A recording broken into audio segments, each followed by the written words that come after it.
Okay, so to define this a little bit further, with WEP, WPA, and WPA2, the chart here shows that the standard WEP or WEP used what was referred to as an RC4 stream, and it was a 24-bit encryption. The length of that encryption key is really what led to its insecurity or its vulnerabilities. So that IV, or the initialization vector, it's really vulnerable to an IV attack, meaning that 24-bit encryption was not long enough. So packet injection can crack WEP in literally several seconds.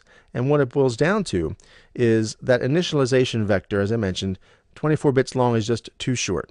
So every so often it has to repeat. There's only so many different combinations of initialization vectors that it can send.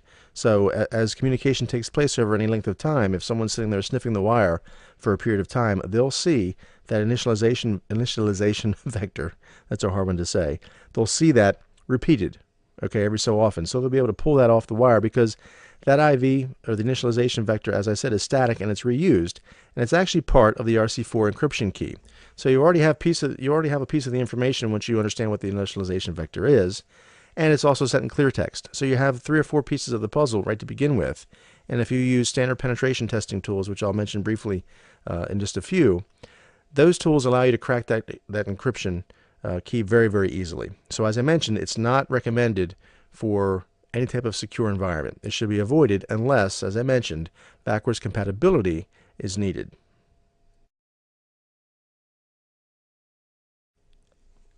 Now, as we move on to WPA and WPA2, WPA, or basically Wi-Fi protected access, that partially implements the 802.11i standard. All right, so it was basically a stopgap. It uses something called Temporal Key Integrity Protocol, or TKIP for short. And what it does is it basically takes a 128-bit wrapper and it wraps that WEP encryption. So that 24-bit encryption that we already talked about was being too small, and it's reusable every so often, or it is reused every so often. It's too small. Well, with WPA, it wraps that entire encryption packet within a 128-bit larger encryption packet. And it generates a second key based upon the MAC address of the sender and the serial number of the packet. So it mixes this key with the initialization vector. I have trouble with that one for some reason. It mixes it with the IV, and it creates a per packet key. So it's more secure than WEP, but it's still using RC4 encryption, and it's backwards compatible with WEP. We know it is not really considered a secure protocol because, again, it's been cracked very easily, again, using off-the-shelf tools. So if we move to the next one, WPA2, that fully implements the 802.11i standard. So that uses something called CCMP for enhanced security, or the CC-MAC protocol. And this one, you're just going to have to memorize this one because there's no easy way to remember it. But it's Counter Mode Cipher Block Chaining Message Authentication Code Protocol. All right, I want you to say that say that one 3 times fast. I dare you. All right, so CCMP, it's a 128-bit AES encryption algorithm. So it's not backwards compatible with WEP, but it is much more secure. Now, having said that, is it completely secure? Is it completely foolproof? Well, the answer is no.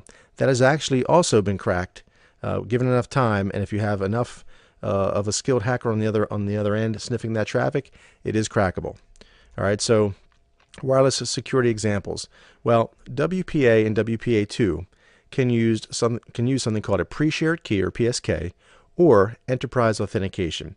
So pre-shared keys, if you have a home office, or a small office home office, or a SOHO network, or a small business, you may be already familiar with pre-shared keys. It basically means you have some password on the client, you have a password on your Wi-Fi router or your access point, and as long as those two things match, then you can connect to the network.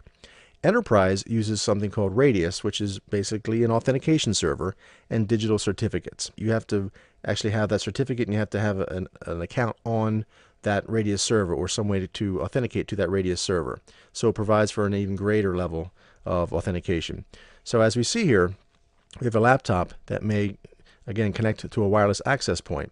That wireless access point, if we're using pre-shared key, all I need is that secret, or that pre-shared key on the laptop and on the wireless access point, and as long as they match, we connect and off we go. If we're using Radius, you'll see the laptop will connect to the wireless access point, Or in a larger environment, you may have multiple wireless access points, in which case you would use a wireless LAN controller, as we can see here. And that way you can set up your information and your configuration once and push that out to all the wireless access points within your network. You can do that in one shot, so it just makes the management easier. But anyway, you would connect to the wireless access point, which would really forward your connection request over to the Radius server. The Radius server would check to see, hey, is this person able to connect or authenticated to connect?